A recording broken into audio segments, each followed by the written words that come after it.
Fish in a tree. A walk in a Pixar forest where you get lost, but all the animals talk and they help you find your way home.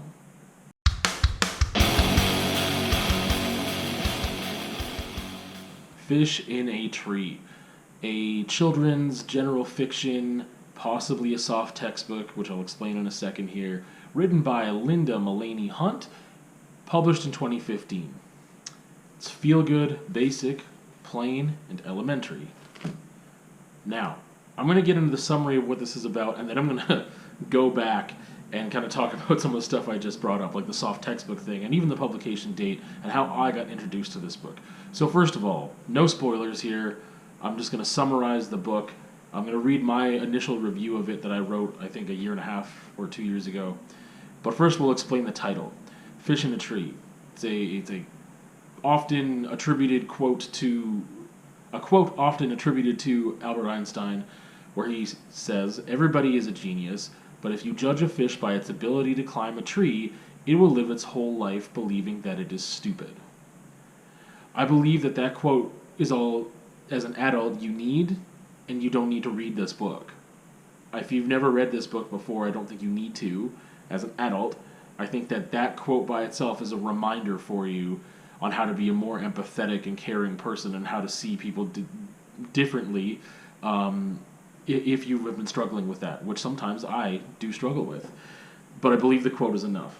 So I'm going to read the review that I had written right after reading it, and kind of, well, you know what, I'll tell you my background with this first. So I call it a soft textbook because it was released in 2015, and I was actually finishing my education program in 2015. And it came out in February. I graduated in April, and it came out, and it was just like this wildfire of amazing reviews. And if you're a teacher, you work with kids, or you're a parent, you have to read this. And I did not read it. I don't think it would have made much difference in how I feel about the book if I had read it then versus recently in the past couple of years. But that's how it was introduced to me. And it was introduced as a soft textbook. And what I mean by that is that it was not written for a course. It was not written to be a textbook for a specific course and reading material for that.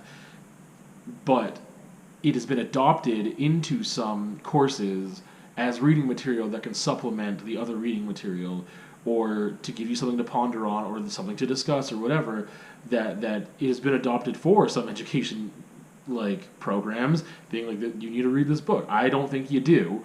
I don't think it's a soft textbook, but some people do think that, and that it makes sense. It does for certain programs where you're working with youth, especially if you want to be a teacher. This makes sense.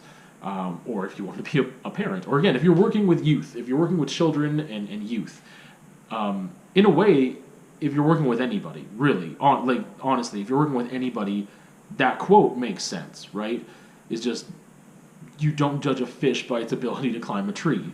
That works with everybody. This specifically is focused on youth, and again, it was presented as this soft textbook for teachers.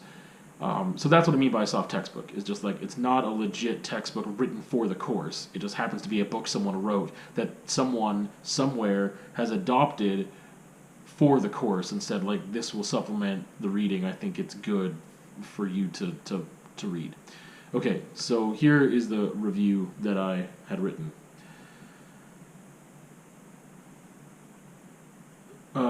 It is dedicated to teachers and can be helpful for teachers, but it is a child's novel. The book promises to be a feel-good story, and it delivers.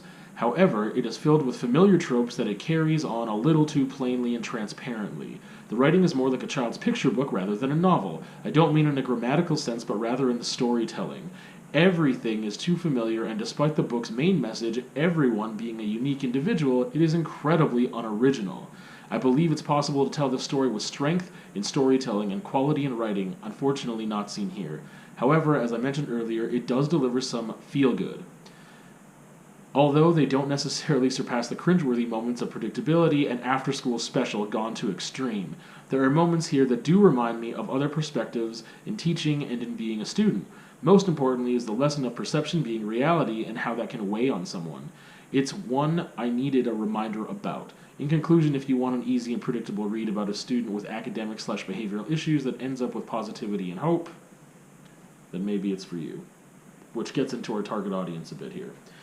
But that was my review of it. So I think that, again, no spoilers here. It deals with a child in the school system who is having trouble academically. Those troubles are coming out in behavioral elements as well. And the beginning where I was like, oh, you're lost in the forest, in a Pixar forest, and animals talk to you. It's like, yeah, everything is great. It's very after-school special. It is very predictable and plain, and again, elementary. It's not challenging, I don't think, at all. That's not its function or purpose, and that's okay. Like, I'm not the target audience for this book. Just really, I'm not. And so for me, I mean, I place it low on my shelf, but it's not because necessarily the quality. I do want to say that I think you could have written this book and had a more dynamic story that is more enjoyable to read, that would express the same function and purpose. But because I think it is targeted to kids, you need to you need to make it more plain instead of having like a more bumpier plot line.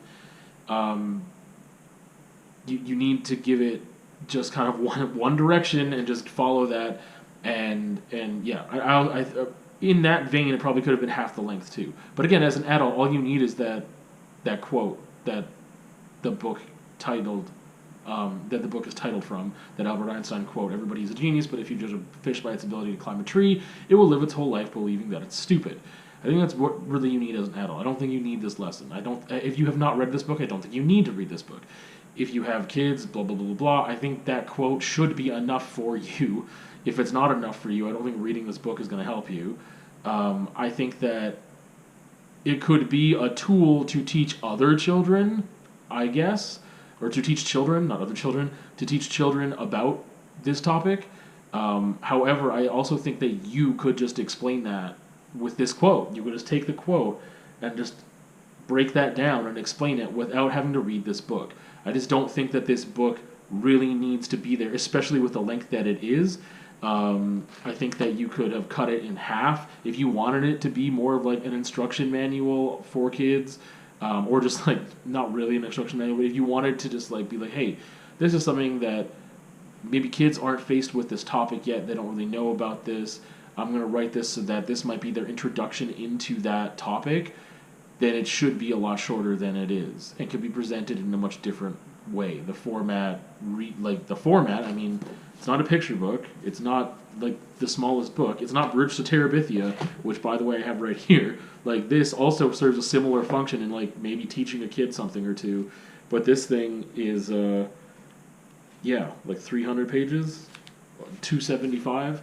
Like, and it is a really easy read. Like, an elementary school kid should be able to read that book just fine, but it is longer for a certain audience, and I think the audience that would need to hear that more than any other would have a tough time reading it by themselves necessarily, just because of the length of it, possibly. But anyway, is it important? I mean, I already talked about the target audience, and like I don't know if it's important. I think that it could be. But again, the format needs to change a little bit. The structure of it needs to change a little bit to make it more palatable for the audience that it should be targeted to. I think it's a good lesson, but I don't think you need a book to tell that lesson. I think that quote by itself is genius. I think that illustrates the point really well. I don't think we need this book for that. I think if we did need a book for that, again, just like Bridge to Terabithia, I would hope that there's a better one out there that is shorter, and if we're going to make it really plain and super after-school special, whatever, make it shorter. Maybe make it a graphic novel. I hope that someone else has done that to a better quality. I don't think it's a trash. I think it has the book has a good heart. Like the message of the book is good. It's positive. It's feel good because there's hope and positivity at the end. But for me, again, I'm not the target audience, granted, but I don't need feel good. I need a challenge. That's not who this book was written for. That's not what its purpose or function was, and that's fine. It's more educational about this topic for people who might not be in the know or need a really good reminder. I want to present it this way. But again, you can cut it in half at the very least. You could go down to probably a quarter of the length and be formatted differently. So Again, I don't know about importance, but you know the function of it. It is low on my shelf just because, again, I don't think I would ever reread it. I don't know if I would need to read it to a kid just to illustrate the point. It's too long for that to be useful, in my opinion. And that's it. Fish in a tree.